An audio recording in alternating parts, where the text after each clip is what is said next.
No one wanted to admit it, but the entire wedding hall shifted the moment he walked in. The musicians played softer, the guests stepped aside. Even the groom as family pretended not to see him.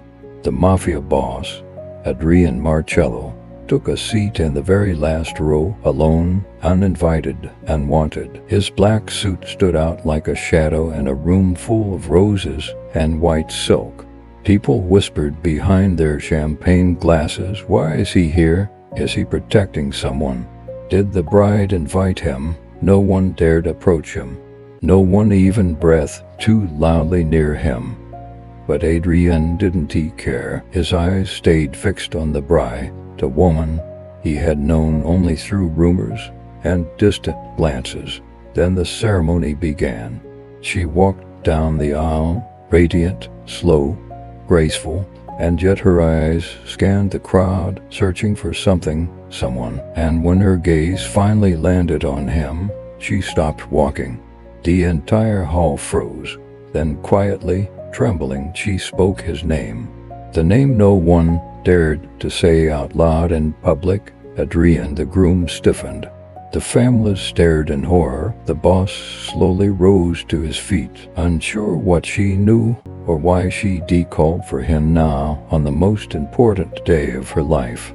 The truth she revealed next would tear open old secrets and change the wedding forever. Stay with me until the end. Because what the bride tells the Mafia boss will rewrite everything everyone in that hall thought they knew about love, loyalty, and family. Before we begin, don't forget to like this video, hit subscribe, and comment where you're watching from. Now, let us get started. The morning had started like any other wedding day for Isabella Romano. Hair appointments at 7, makeup by 9 o'clock, photographs with the bridesmaids by noon. Her mother fussed over every detail, while her father paced nervously in his tuxedo. Everything was perfect, everything was planned. Everything was exactly as it should be for the daughter of one of Chicago's most respected families. But Isabella carried a secret that weighed heavier than her grandmother's pearl necklace.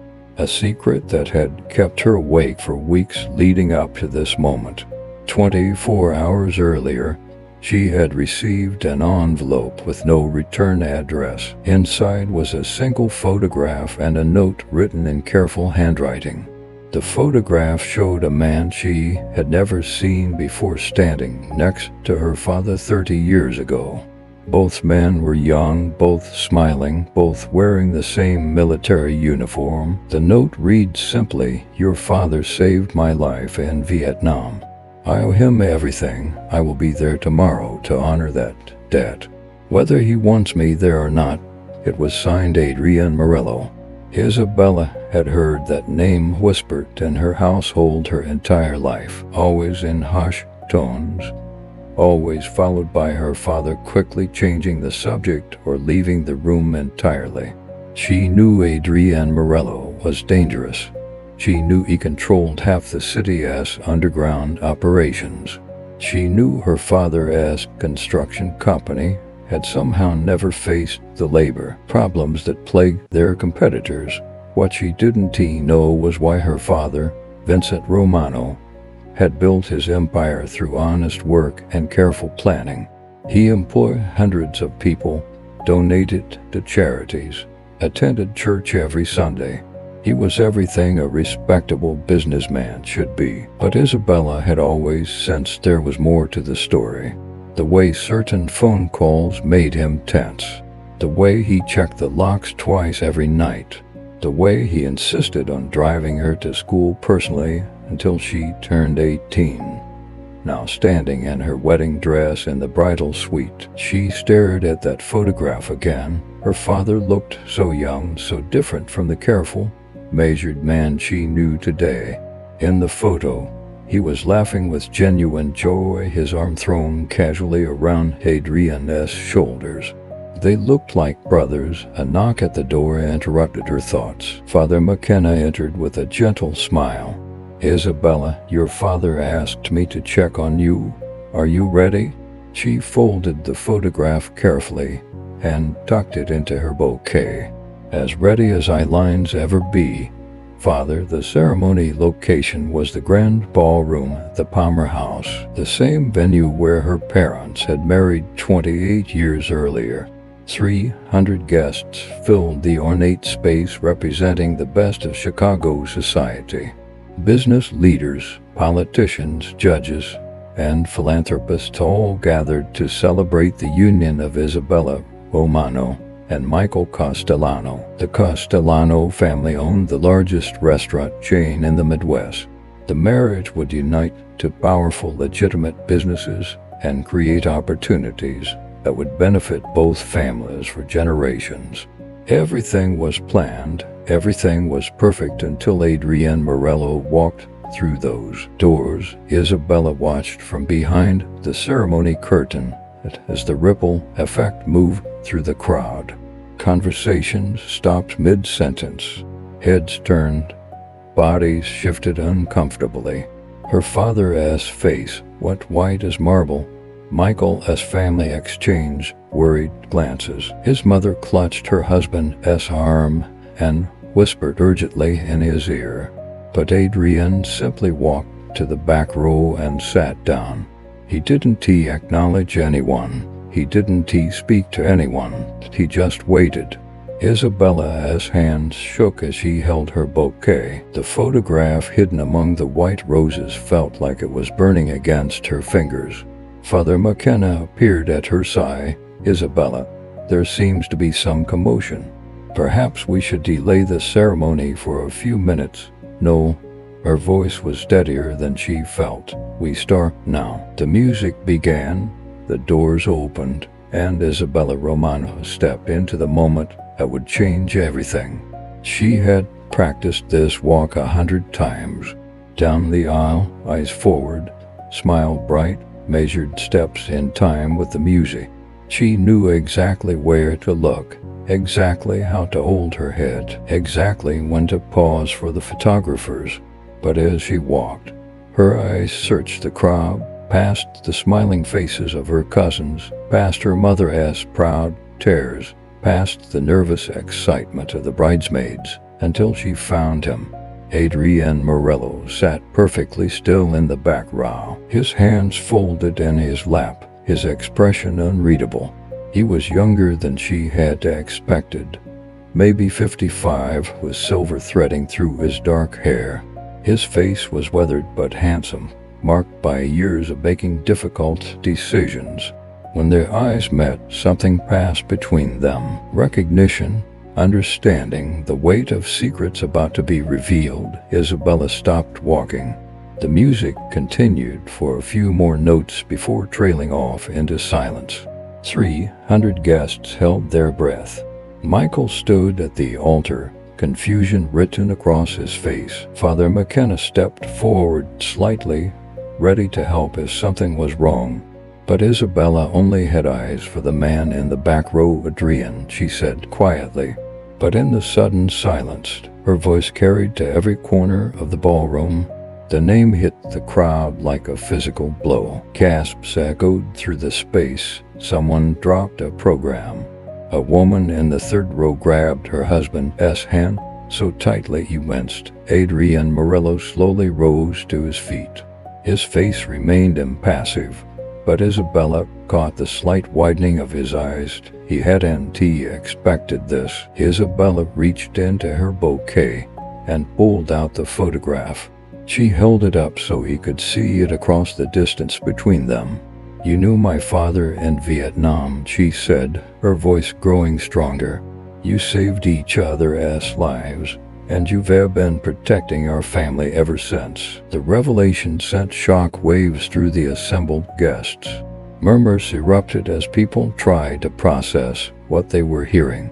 Vincent Romano stood from his seat in the front row, his face a mixture of panic and resignation. "Isabella, please, not here, not now." But his daughter was just getting started. The truth that had been buried for 30 years was about to surface. and nothing would ever be the same, Vincent Romano's voice cracked as he stepped into the aisle. Isabella, sweetheart, let us discuss this privately. This isn't the time or place.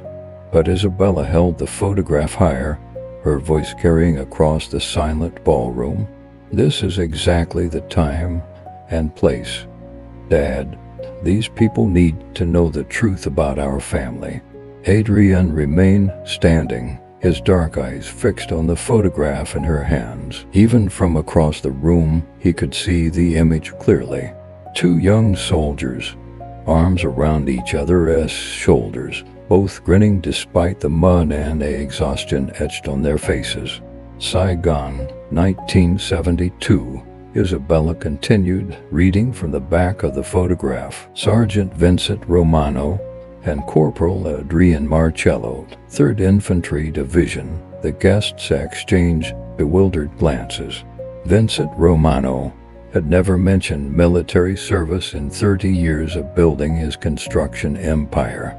He had crafted an image of a self-made businessman who started with nothing but determination and honest work. Michael stepped down from the altar, his face flushed with confusion and growing anger.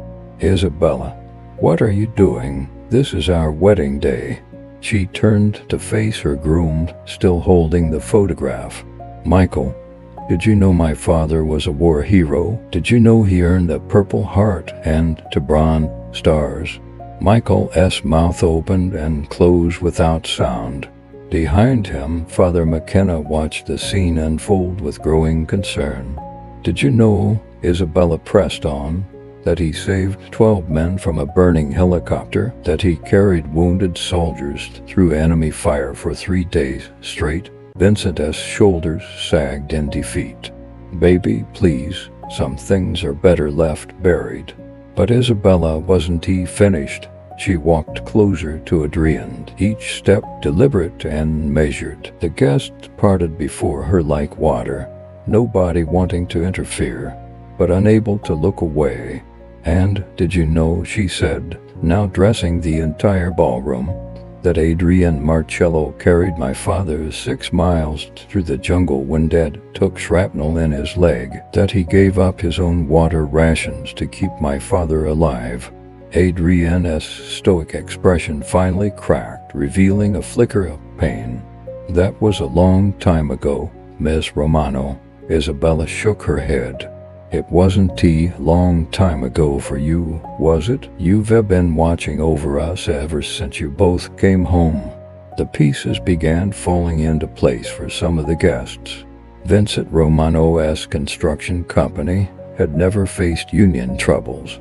His projects always received permits without delays. His workers were never harassed or intimidated by the criminal elements that plagued other businesses. Isabella pulled the second item from her bouquet, a folded letter. She opened it carefully, her hand steadying as she read aloud. This was delivered to our house yesterday. It says, Vincent, I know you don't want anything to do with your old life, but your daughter's wedding is being watched by people who wish your family harm. The Torino family has been planning something for months.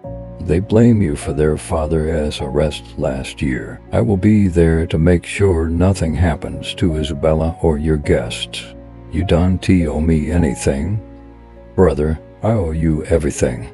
The letter was signed simply, Adrian. Vincent's face went ashen. The Torinos.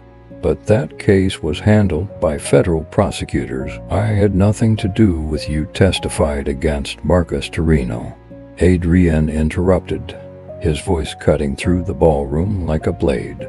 Your construction company found those bodies buried on the Riverside project. You did the right thing, Vincent, but doing the right thing made you enemies. The revelation sent fresh waves of shock through the crowd. Several guests near the back began moving toward the exits, but Adrian's presence seemed to freeze them in place. Isabella looked at her father with new understanding. All those nights you checked the locks twice. All those times you insisted on driving me places yourself. You weren't being overprotective. You were being careful. Vincent nodded slowly, tears forming in his eyes. I wanted to give you a normal life, sweetheart. I wanted you to grow up without fear, without looking over your shoulder every day. Michael stepped forward aggressively. So, our families have been living under the protection of a criminal. His voice rose with each word. Do you have any idea what this means for our reputation, for our businesses? Isabella turned to face him, and for the first time, everyone could see the steel in her spine. Our families have been living under the protection of a man who honors his debts and keeps his word. A man who asks for nothing in return. But he is a criminal, Michael insisted. Everyone knows what Adrian Morello does for a living. Isabella's eyes flashed with anger. And what exactly does he do? Michael, tell me what you know about him, besides the rumors and the whispers. Michael faltered, realizing he had no concrete answers. He deals in illegal activities. Everyone knows that. Adrian spoke for the second time, his voice quiet, but commanding absolute attention. I own 7 legitimate businesses that employ over 100 people. I pay my taxes. I donate to 3 orphanages and to veterans' hospitals. I have never been convicted of any crime in my life. But the rumors, Michael stammered, are rumors, Adrian finished, started by men who wanted to believe that success in this city could only come through corruption. Isabella moved closer to Adrian, close enough now that she could see the sadness in his dark eyes. You've been protecting us for 30 years, watching from a distance, making sure we were safe, never asking for anything in return. Adrian nodded almost imperceptibly. Your father saved my life in more ways than one. When we came home from Vietnam, I was angry, lost, ready to throw my life away. Vincent helped me find purpose again. He showed me that honor and loyalty weren't just military concepts. Vincent finally found his voice. Adrian started a construction company too. When we got back, built it into something bigger than mine ever was. But he did it quietly, without fanfare, without taking credit. The guests were beginning to understand that everything they thought they knew about both families was incomplete.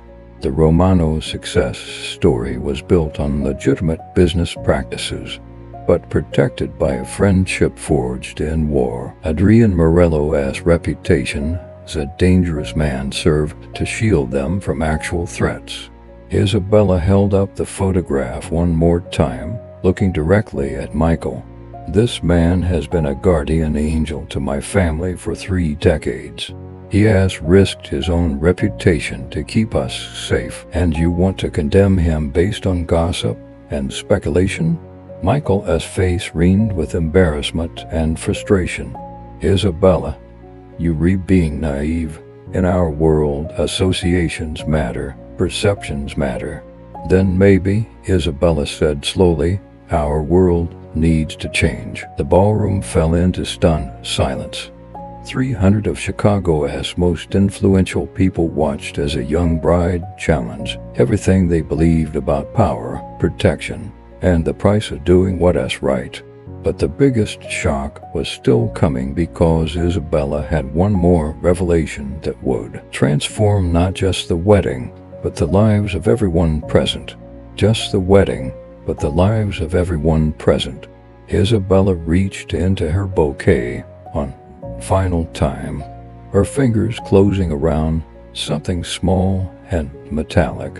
When she pulled it out, gasps echoed through the ballroom. It was a military dog tag, tarnished with age, but still clearly readable.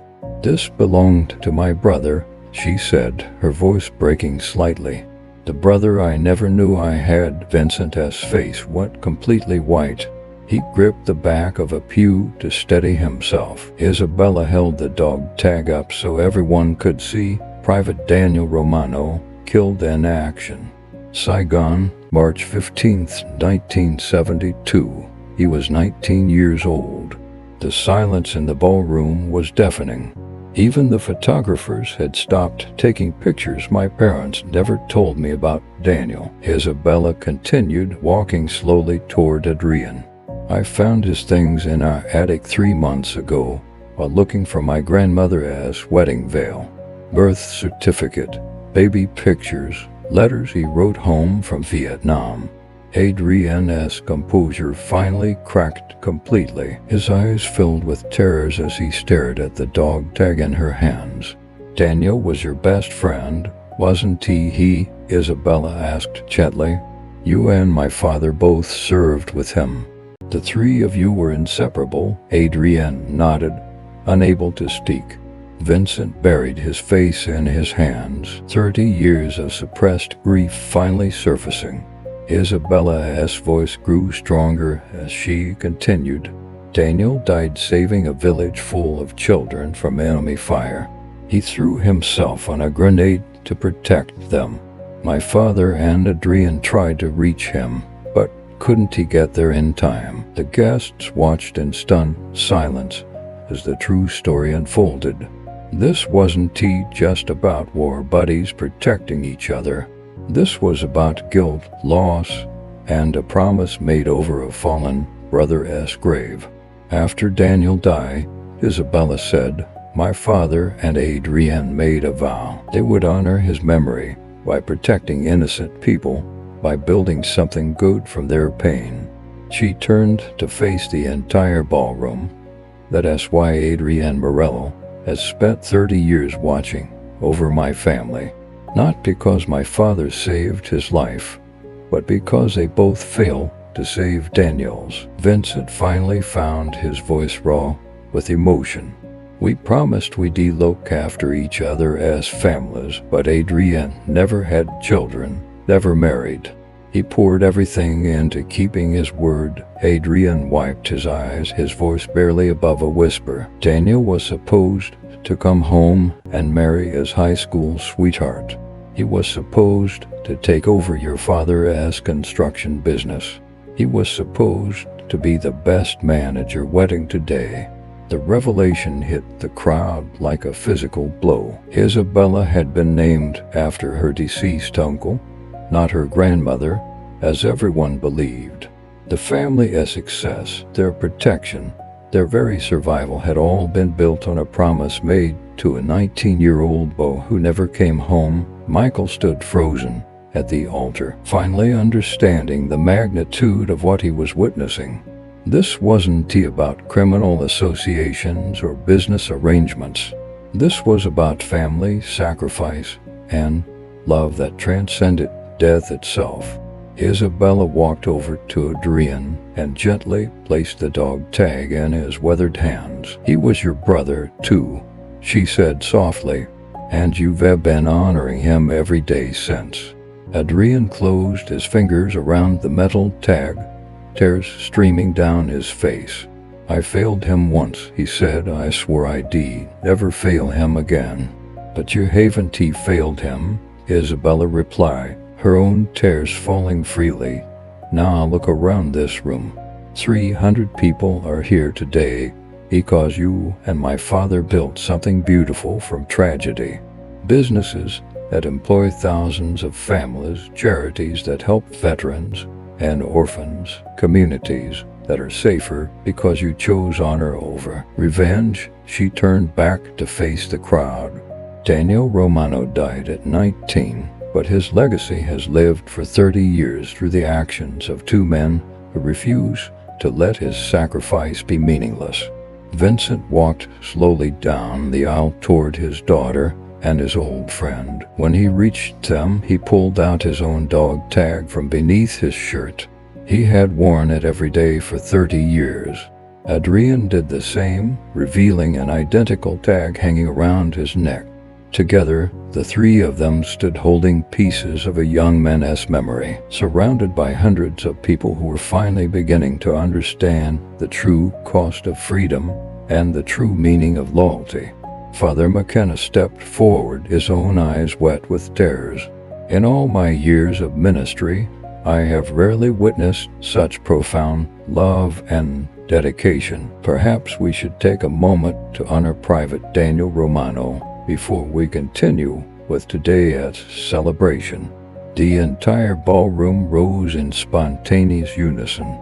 300 of Chicago's most powerful people stood in silence for a 19-year-old soldier who had died 50 years earlier, whose sacrifice had shaped all their lives in ways they never realized. Michael finally moved from the altar, walking slowly toward Isabella. When he reached her, he didn't speak immediately.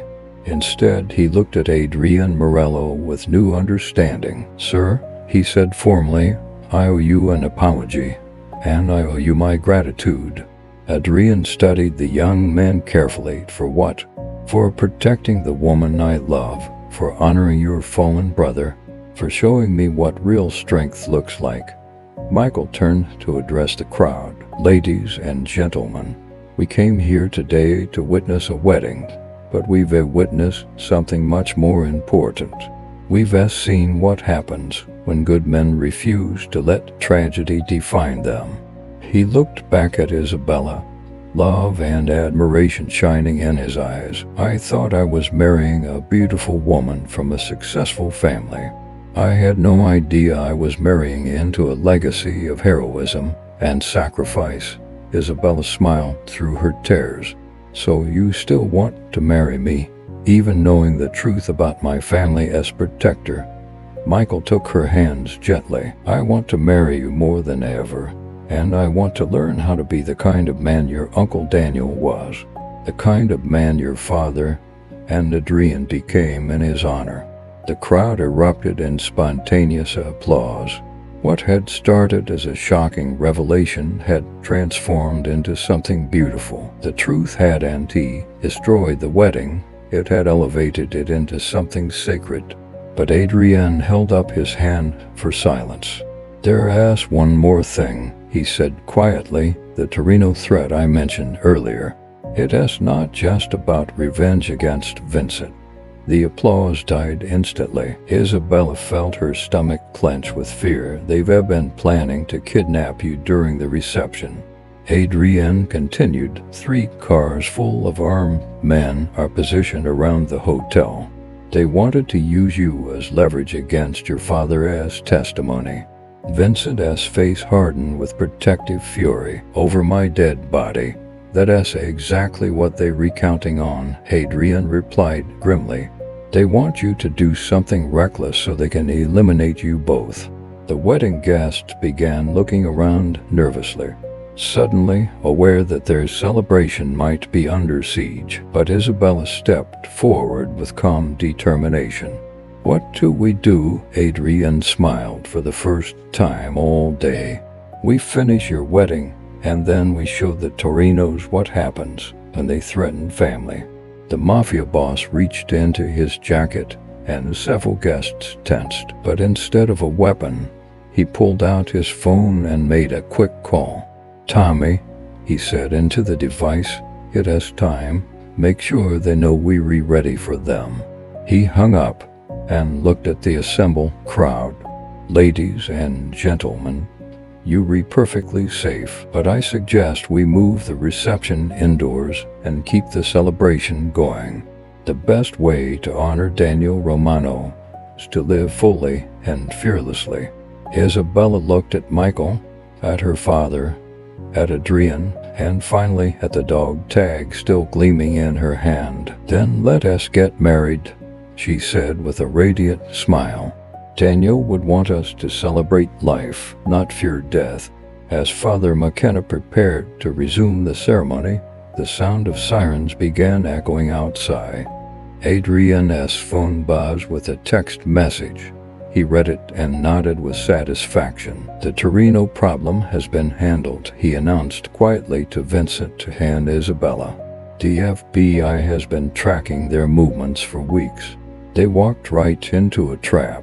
But the most important transformation was yet to come." because as Isabella Romano prepared to become Isabella Castellano, she was about to make one final decision that would change not just her own life, but the future of everyone in that ballroom room. Isabella looked around the ballroom one final time, seeing everything with new clarity. The crystal chandeliers that had witnessed decades of celebrations, the marble floors that had supported countless dancing feet, the ornate ceiling that had sheltered generations of love stories. But now she saw something else. She saw the fear in her guest's eyes beginning to transform into understanding. She saw her father's shoulders straightening with pride. Instead of shame, she saw Michael looking at her with deeper respect than ever before. And she saw Adrian Morello standing quietly in the back, a man who had carried the weight of protecting others for 30 years without asking for recognition or reward. The decision crystallized in her mind with perfect clarity. "Father McKenna," she called out, her voice ringing through the ballroom. "Before you pronounce Michael and me husband and wife, I have one more request." The priest nodded, sensing the importance of the moment. "Of course, my dear." Isabella walked toward Adrian, her wedding dress trailing behind her like flowing water. The guests parted automatically, creating a clear path between the bride and the man everyone had feared just minutes earlier. When she reached him, she stopped and looked directly into his weathered face. "Adrian Morello," she said firmly, "for 30 years you have been the silent guardian of our family. You have asked for nothing and given everything." Adrian's eyes widened slightly, uncertain where this was leading. "You never had the chance to walk your own daughter down the aisle," Isabella continued, her voice growing stronger. "You never had the opportunity to give away a bride or welcome a son-in-law into your family." The realization hit the crowd like a thunderbolt. Several women gasped audibly. Isabella extended her hand toward Adrian. "Would you do me the honor of walking me back down this aisle? Would you stand with my father and give me away at this wedding?" The silence stretched for what felt like eternity.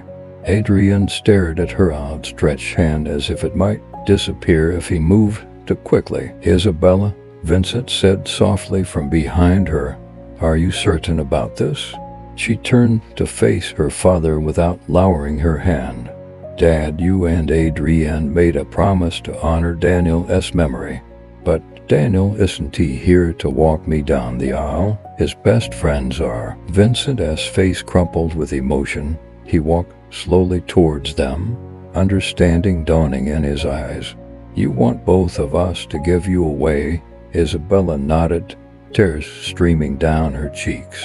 "Daniel should have been here today since he can be. I want the two men who loved him most to take his place." Adrian finally found his voice thick with emotion. "Isabella, I am not sure that would be appropriate. People will talk. Let them talk," she replied firmly. "Let them see what real family looks like. Let them understand that love and loyalty aren't defined by blood alone." Vincent reached them and placed his hand on Adrian's shoulder. "Brother," she asked, "right? We've hidden in the shadows long enough. Daniel would want us standing together today." Adrian looked at both of them, then at Michael, who was watching with obvious approval, then at the 300 guests who had witnessed this extraordinary revelation. Slowly, carefully, he reached out and took Isabella's hand. The ballroom erupted in applause that seemed to shake the very foundations of the building. Grown men wiped tears from their eyes. Women clutched their husbands' arms. Even the photographers seemed stunned by the power of the moment. Father McKenna raised his hands for silence. "Ladies and gentlemen, love takes many forms. Today we witness not just the union of two people, but the healing of old wounds and the honoring of sacred promises." Isabella positioned herself between Vincent and Adrian, linking arms with both men. Together, the three of them began walking toward the altar, where Michael waited with a smile that could have lit the entire city. As they walked, Isabella could feel the shift in the room's energy.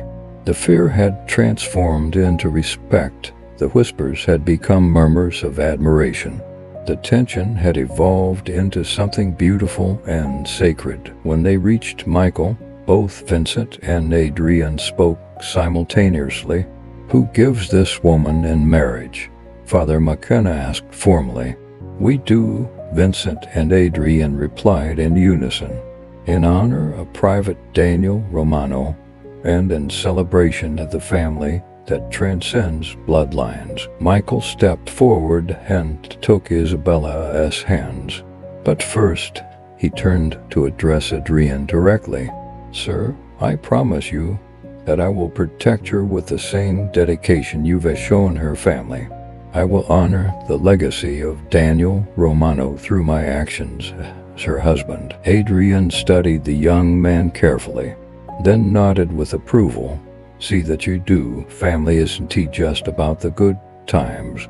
It is about standing together when the world gets dark." Father McKenna opened his Bible, but before he could begin the formal ceremony, Isabella held up her hand one more time. "Ladies and gentlemen," she announced to the crowd, "there is something else you should know. The charity foundation that Michael and I are establishing as our first act as husband and wife will be called the Daniel Romano Foundation for Veterans and Families." She looked directly at Adrian. "And we want you to serve as the foundation's first chairman, if you lines accept." Adrian's composure finally shattered completely. He covered his face with his hands as 30 years of grief and guilt poured out of him. Vincent wrapped his arm around his old friend's shoulders, both men crying openly in front of Chicago's most powerful elite. The sight of these two strong men weeping over their fallen brother's memory moved the entire ballroom to tears. There wasn't a dry in the house as people witnessed the raw power of love that endures beyond death. When Adrian finally composed himself, he looked at Isabella with wonder. "You would trust me with something that important?" "I would trust you with everything that matters," she replied simply, "because that is what family does." Father McKenna smiled through his own tears. "If we are quite ready, I believe we have a wedding to finish."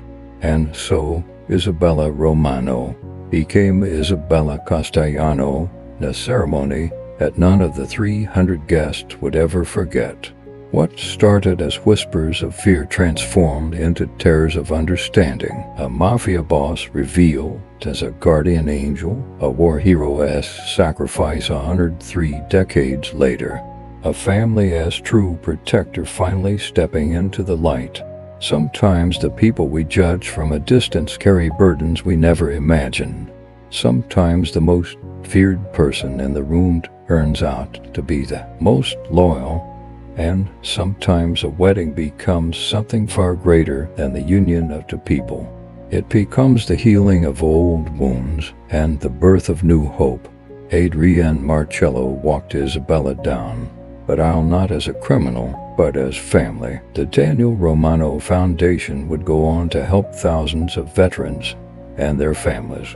And 300 of Chicago's elite learned that real power isn't about intimidation. It is about keeping promises to the people you love, even when they are no longer here to see it. What would you do if you discovered your family as mysterious protector? Let me know in the comments below.